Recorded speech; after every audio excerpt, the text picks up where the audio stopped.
Nous allons expliquer la connexion d'une pièce sur un avant-projet.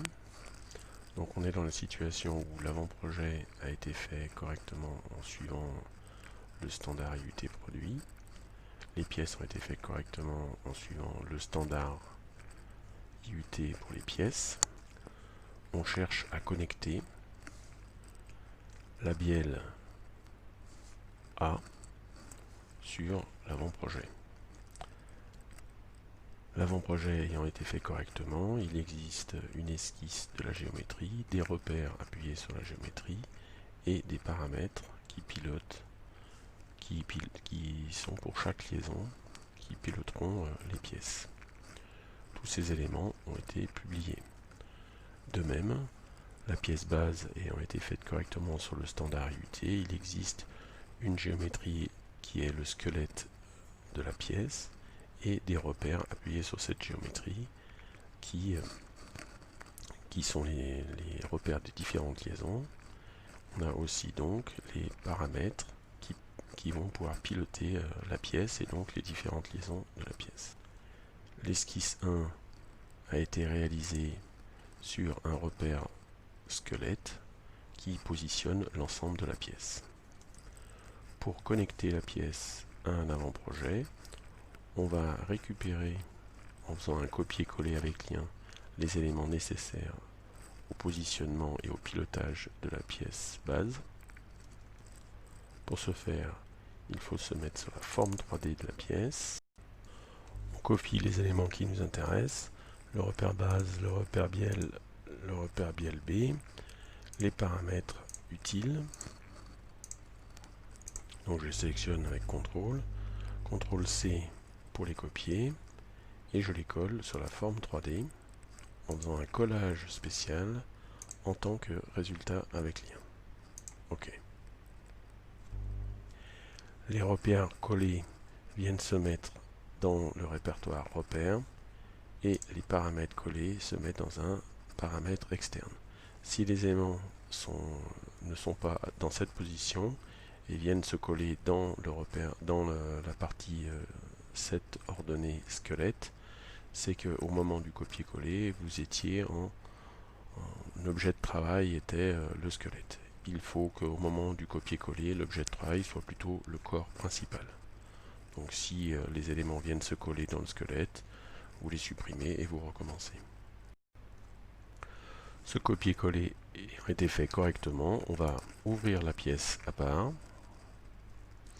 On retrouve donc notre pièce qui a été construite par le standard, les repères qui ont été copiés-collés avec lien et les différents repères qui permettront de piloter les paramètres, les différents paramètres qui permettront de piloter les paramètres de la pièce que vous avez conçue avec le standard. La connexion à l'AVP se fait en 3 étapes. Première étape, nous allons repositionner le repère squelette sur le repère base. Deuxième étape, nous allons modifier l'esquisse 1 pour que le squelette de la pièce s'adapte aux 2 repères supplémentaires. Et troisième étape, nous allons nous arranger pour que les paramètres soient liés aux paramètres qui ont été copiés-collés. Première étape, connexion du repère squelette. On peut l'afficher pour visualiser le repère squelette. Donc le repère squelette est situé à la base de... C'est celui qui positionne votre esquisse numéro 1. Et on veut le positionner sur le repère base qui a été copié-collé. Donc si on regarde la position des axes, on veut le positionner exactement dans la même. L'origine vient sur cette origine, l'axe Y sur cet axe Y, l'axe Z sur cet axe Z. J'ouvre le repère squelette et je le positionne. Son origine sur l'origine, l'axe Y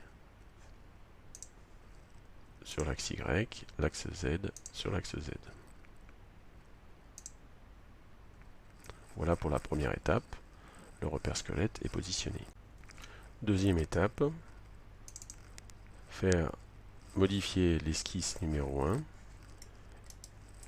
pour que l'esquisse du squelette de la pièce soit bien correctement positionnée par rapport au repère que nous avons importé. Pour ce faire, nous allons mettre en place ni plus ni moins que des connexions. Une connexion entre ce point de l'esquisse et l'origine du repère, coïncidence. Même chose de l'autre côté. Voilà, une deuxième coïncidence. Notre esquisse squelette pièce est bien adaptée aux différents repères.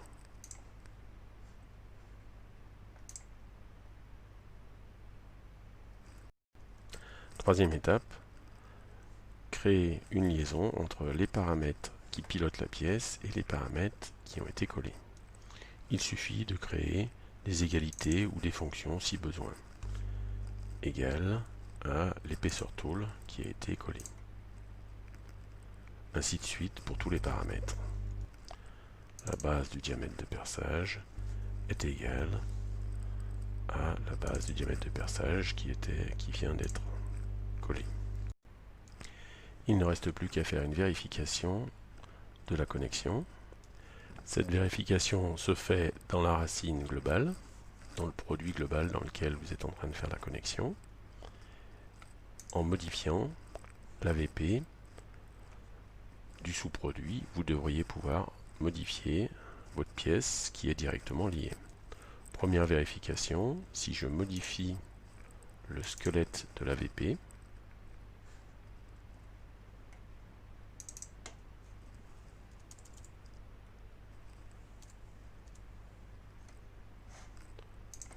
je vais modifier directement ma pièce. Pour vérifier la modification, il faut mettre à jour le produit.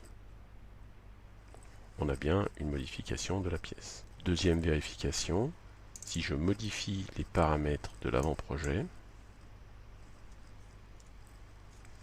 une mise à jour du produit entraîne une modification de la pièce. On a modifié l'épaisseur tôle, la tôle a bien été modifiée. De même, si je veux vérifier que la longueur du pivot sur la bielle ne fait plus 80 mais 150,